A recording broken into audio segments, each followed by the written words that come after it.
Now, who better to ask that than America's accountant, Mr. Dan Geltrude from Nutley, New Jersey. Dan, thanks for being on the show. All right. A little bit of a slip, little slip of the tongue there with taxes and paid. What's your thought on this? And are they really going to go for the rich? Or are they really still going to come for normal guys like you and I? Well, let's start with this, Scott. I'm going to say something unpopular, but hey, I'm used to being unpopular. So the truth of the matter is, Scott, that the IRS has been underfunded in the past. They have not have enough funding to basically do their job. And what do I mean by that? Being able to basically process tax returns and answer questions. So now the Inflation Reduction Act comes along, injects them with $80 billion over a 10-year period, and now they're back in business. So now, as you said in your monologue there, tax cheats, listen, that's an issue, and those are the bad guys. No doubt about it. You're supposed to pay all your taxes.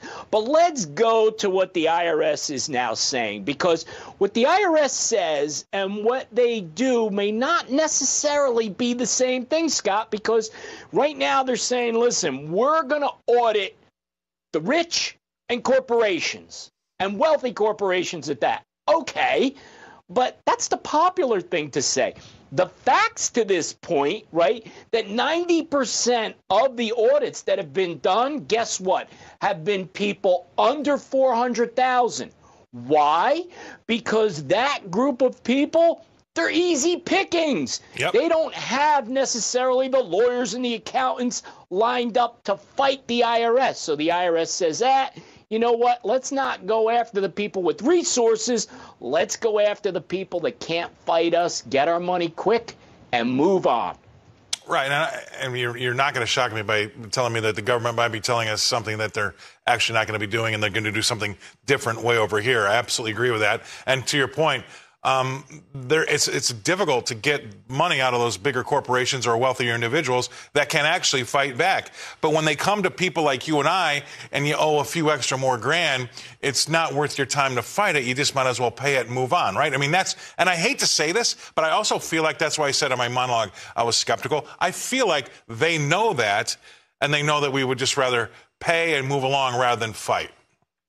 Right, and it's interesting in how you've teed that up, Scott, because what happens is it's actually a return on investment on both sides.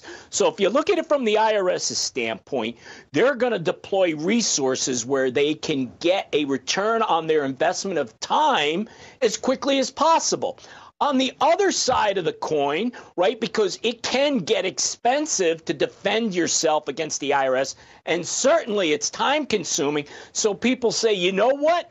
I'll pay just to make them go away. So both sides kind of come to an agreement to say, here's your money, go away. And that's what's happened to this point. And you're right, to your point, it's maybe not that popular. However, a lot of regulators like that, right? If you have regulators come in, whatever they may be regulating, and they want to see your books of some sort, whatever they may be, they don't ever come in and sit in your offices for 4 or 5 days doing a top-to-bottom audit and walk out, pat you on the back and say, you know what, everything was perfect.